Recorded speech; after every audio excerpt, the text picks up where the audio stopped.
Hello there. I started on my ladies' boudoir and my steampunk mention today, and I mentioned that I was going to show you the wallpaper that I was going to be using. And most miniaturists would know that trying to wallpaper something that's already been wallpapered and it's got window fittings and doors on it is quite a fiddly business. And you can use paper, but it tends to bubble a bit and it's tricky to do. And I don't like using wallpaper. And so I remembered I had this paper I bought in a craft fair in Australia, and it's got glitter. Oh, horrors of horrors. But you know, I thought that that room would need a lift, and it is a whiter, well, it's a creamier paper, the one that I've used in the room. And it's got a little cloth sort of a backing on it, which makes it really easy to work with, and it's stiff. So it's not as stiff as card, but it's stiff enough that it's not going to go everywhere when you glue it in. And so this is where I've put it in. It's a creamy one, a slight glitter to it.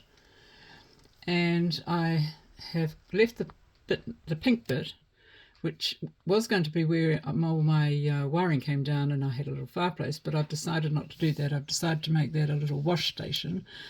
And I'll have a basin and I'll have a pelmet and I'll have mirrors and all sorts of things in there. So that's a creative idea that hasn't got out of my head yet, but it'll come. And then I've got skirting boards to do, and I've got these bits around the top to do. But with the wiring, I had to think I better do that wiring first, because I want to make a couple of steampunk chandeliers for the lounge, and I need to get the wiring there. So I'm going to bring the wiring down in that corner as well, and maybe take it across this floor and put a flooring on this to cover it. And that'll bring my wiring down into the lounge, and then I'll have to think about how I'm going to put the lighting in this room.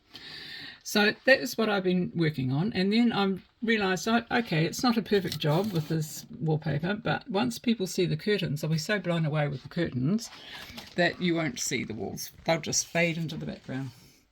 So when I was trolling along the internet, I found these curtains, and I loved them so much I copied it, because I'll never remember how to do that otherwise. And so this is what I'm intending to do on the end wall. And I've got this banner I'll bring down, and I might embroider some different coloured flowers on that before I finish. And this will be the bit coming across at the top, sweeping across, and this instead of the blue, because I didn't want blue. But mauve's okay, because it's got a bit of mauve in here. And I'll probably use this for the rouged blind. So while I was busy looking for my material for my curtains, I came across some stuff that I'd probably quite like to use on the bed. So it was quite a fruitful little search today. Now, with the way that the curtains are hung, I realised I had to bring out this curtain rod, which is quite a hefty piece of dowel, out from the wall a bit, so that I could get my swags to go across it and they'd fall better.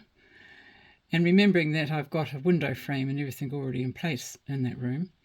And I had to make my eyelets myself, because I had a hefty piece of dowel and I didn't have the right size eyelets. So I just twisted some copper wire and made some eyelets out of that. But I probably will have to make my own curtain rings as well. So that's a curtain. That's for tomorrow. The electricity and the curtain.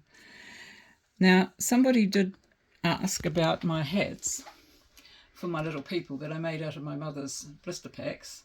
And so I'll finish this video with a shot of my volunteer 12 scale people that I made myself. And they are modelling hats. Not totally in the right era for the two sitting down, but still looks pretty